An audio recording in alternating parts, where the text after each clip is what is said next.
Thank you for joining me in this episode of Sports Bets for Free. My name is Scott Jenkins. I'm your host, just a local average sports bettor here in Phoenix, Arizona. And today we're going to get into the NFL Week 7. We're in the middle of college games on the early window. So just want to go over what we have for the NFLs. We had to make some Saturday morning plays to see what other player props opened up. So the Saints and the Cardinals, obviously, Week 7 Thursday night game. I swear the NFL wants to make us come out of the everything. It's just weird. Like the two pick sixes, the pick in the end zone. That game was a lot of ways over before it started. It seemed like just self-inflicted wounds all over the place for the Saints, which led to some player props not hitting, some player props hitting, and losing the game totals and things of that nature. But yeah, just normal Thursday night where we start a little bit in the hole going into Sunday and Monday. So just wanted to run through what we got for Sunday and Monday. So we're going to get into this soon. We'll try to get this most game by game for you so we can you can follow along as easy as possible. But Lions-Cowboys is going to be the first game that we have. That's going to be on the slate on the betting window. We do like the Lions over team total, 20.5. For a 4-unit play. That was plus 105 when we grabbed that one. But yeah, Lions over 20.5. And then we'll make a quick run here. We do have Amon-Ra St. Brown. That line became available on DraftKings today on a couple of plays. Over 22.5 longest reception for a 3-unit play. And then over 71.5 receiving yards. Minus 115 for a 7-unit play. There's a lot of question marks still on some other injuries with the Lions. But having Amon-Ra St. Brown back is huge, totally off the injury designation, so it looks like he's good to go and should be as healthy as you possibly can be at this time of the year on that one there. Then we're going to get into the next game we want to kind of get into is the Jags and the Giants. So we do like the Jags quite a bit here. We're going to take them -3 in the first half and -3 game. We should have probably waited maybe a little bit on the first half, but to see if we could get that at 2. But we did take it at 3. We're pretty confident the Jags are going to run this game from start to finish. And the Jags anybody starts off a little bit hotter, it seems like, than the Giants. So 6-unit play on the first half, 3-unit play on the game, -3 on that one there. We also like the over on the team total of 22.5. That was for a 5-unit play for the Jags there. On the team total. There probably wasn't a lot player prop wise. Jags, Giants. The Giants don't seem to have like anything extremely appealing unless you're shooting for unders. But that'll kind of give you the Jags on that one there. And then we'll kind of run into one of our 3 biggest plays probably for the weekend is going to be the Chiefs. So this line's going the opposite direction for some reason. I don't understand how people haven't figured out Mahomes on the road is probably more deadly than he is at home, and has been. If you look at the road wins so far this year, you can take a look why, especially going down to Arizona turf. He always seems to do well on those type of things. So we do like the -1 in the first half. That's going to be a 10-unit play, -2.5. For the game, a 10-unit play. We also like the Chiefs over team total 25.5 for a 7-unit play. And then we're going to get into a couple of Mahomes and then a Juju as well. So Juju seems to have some connection with Juju. So over 48.5 receiving yards for a 40-unit play. We're also going to have the Mahomes bet in there for over 2.5 pass touchdowns, as he never has a 1.5 option, it seems like. We are going to take that for a 40-unit play. That was playing plus 150 as well on that one, on the Mahomes pass TDs. We went over Juju on that one as well. Then we're also going to come back and we're going to take Mahomes over 281.5 passing yards. That line was kind of trending down, so we waited till today to take that one. Then we also like the over in the game at 49.5. I honestly think the Chiefs are going to score 34 by themselves. So basically needed 16 out of the 49ers. It's probably going to be pretty good on that. Anytime TD bets for Chiefs players is probably going to be a pretty solid bet. We only had one small anytime touchdown bet this week in the NFL, but that might not be a bad way to go as well. Then we'll get into some player props here pretty quick. Brian Robinson, looks like he's going to be the majority of the backfield when it comes to run time. So over 52.5 rush yards for a 3-unit play. Then Rachaad White with the Buccaneers. I think on that one, he hasn't really ran the ball. He's been more used as a third down back, but under 20.5 rush yards for Rachaad White. And then we'll get past the, let's see here, get into the next bets in the Houston-Las Vegas game. Dameon Pierce, we're going to like quite a bit, but we definitely got in on his over 66.5 rush yards. Looks like that line's moved up 1-2 since then. And then Leonard Fournette, going back to the Tampa game, we do like his receiving yards on that one at over 30.5 receiving yards. He has been, I think he's hit that 5 out of 6 weeks so far at that number of 30.5. And then in the Browns game, we're going to go to Amari Cooper. We did get this at 54.5 receiving yards, and we're taking the over for a 3-unit play. He has been pretty solid there. So, except for 1 week, and a week that we seem to take him, over 54.5 receiving yards for him. Brandon Cooks, going back to that Houston-Las Vegas game, we've got a couple plays on the wide receivers. We liked him under 62.5 receiving yards for a 3-unit play. And Nico Collins to get over 40.5 receiving yards for a 3-unit play. It seems Nico's been getting the majority of the targets lately. Expect that to continue as well. So going back to that Chiefs 49ers game, so we definitely went over all the Mahomes plays, team totals on that one there, and then the Chiefs winning outright in that game, and should be winning. They should be winning by 2 scores. We do like Deebo Samuel over 57.5 receiving yards, and Brandon Ayuk, both receivers over 54.5 receiving yards. Deebo can the numbers in the 50s always amaze me with Deebo.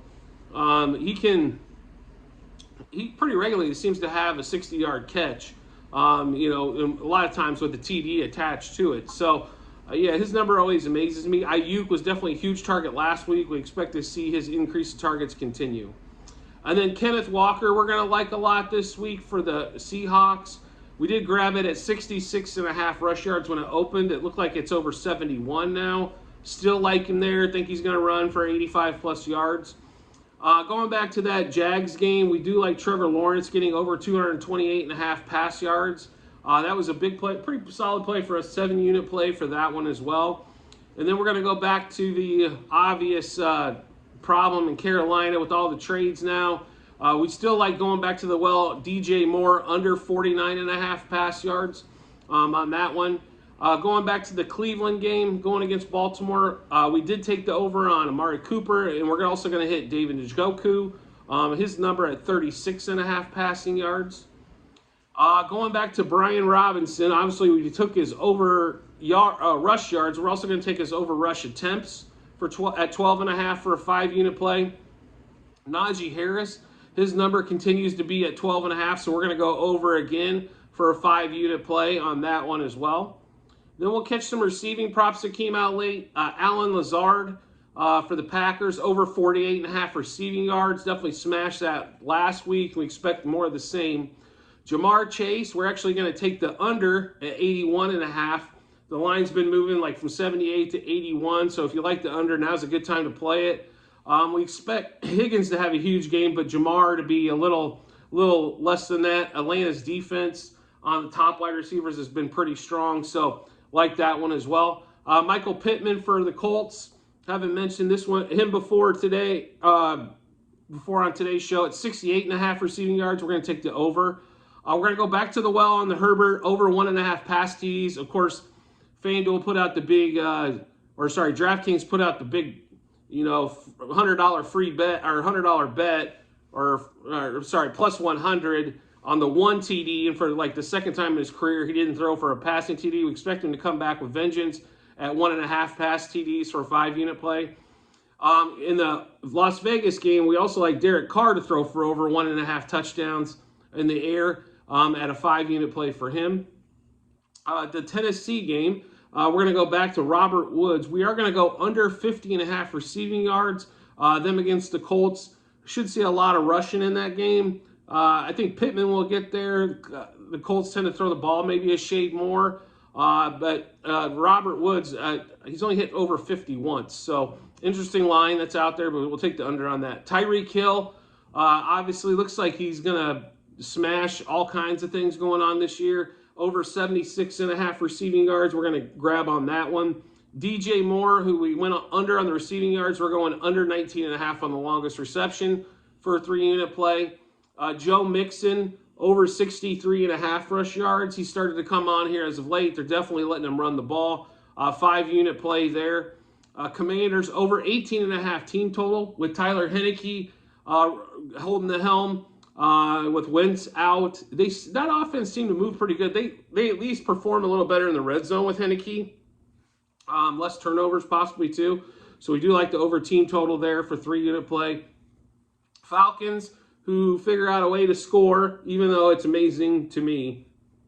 Over 19.5 team total. They seem to do well red zone, and they'll throw up a defensive touchdown once in a while. So special teams, minus 125 for a 4-unit play. We already went over the Ross St. Brown receiving yards in the Lions game, or the over there. We also love the Dameon Pierce, over 83.5 rushing and receiving yards, 7-unit play. Jonathan Taylor, same thing, over 82.5 though this time, rushing and receiving going against the Titans, 7-unit play. In that same type of play, we're going to take Breece Hall, over 94.5 for a 5-unit play. Kenneth Walker in that same one, over 90.5 rushing and receiving. This one for 8-unit play. Our biggest play of the weekend is going to be Lamar Jackson. This line opened at 58.5, and I'm still in shock that they have no running backs for the most part, or they're limited there. Lamar's going to run the ball and run the ball a lot. 15-unit play, 56.5 rushing yards over.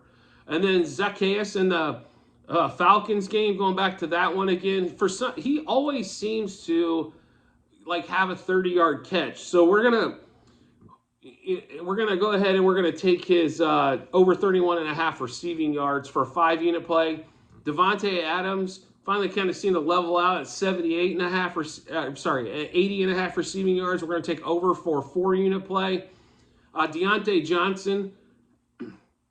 This number seems kind of large for them. Especially since they started kind of going to Claypool a lot more last week. So we're gonna go under 59.5 receiving yards for a 4-unit play. Our one play for anytime touchdown is going to be Deontay Foreman. For the Panthers, anytime touchdown at plus 260. Thanks to OddsShark on that one, kind of convinced us to go ahead and make that play. Then we're going to go back to a few running backs we went with earlier. We're going to go with Jonathan Taylor over a 15.5 longest rush. Dameon Pierce at that same 15.5 longest rush. Both of those are 2-unit plays. Kenneth Walker over a 16.5 longest rush. That's going to be a 2-unit play. Amon-Ra St. Brown, who we went with over receiving yards. We're going to take over longest catch as well at 22.5 for a 3-unit play. Lamar Jackson over 214.5 yards passing. I kind of mentioned the running backs are thin. He's probably going to have to throw the ball a lot. Could see a ton of Mark Andrews. All kinds of guys you probably haven't seen play in 8 years. They always seem to grab somebody. But we do like the over 214 passing yards for a 4-unit play. Mahomes, we went over this a little bit earlier. We were talking the Chiefs game. Over 281.5 passing yards, 5-unit play. And, of course, the Chiefs over total of 49 on that one. Obviously, we have a lot of plays. We do like certain players or teams quite a bit. So we find a way to leverage those bets and hopefully make more money on the whole game if we have the game pegged like we think we do. But, sometimes it works. Sometimes it doesn't. It's kind of like playing a stock. All we're trying to do overall is, add money to the bank account for the end of the year. We've done that so far at almost 70 units plus for the season so far for college and pro. So hopefully another opportunity to do that on Sunday. And thank you again for joining me on this episode of Sports Bets for Free. As always, if you could rate, review, or subscribe to whatever platform you listen on, whether it's this YouTube channel, subscribing there, or rate or review, leave a comment, follow us on any of the podcasts on Google, Apple, Spotify. And we look forward to talking to you on the next episode.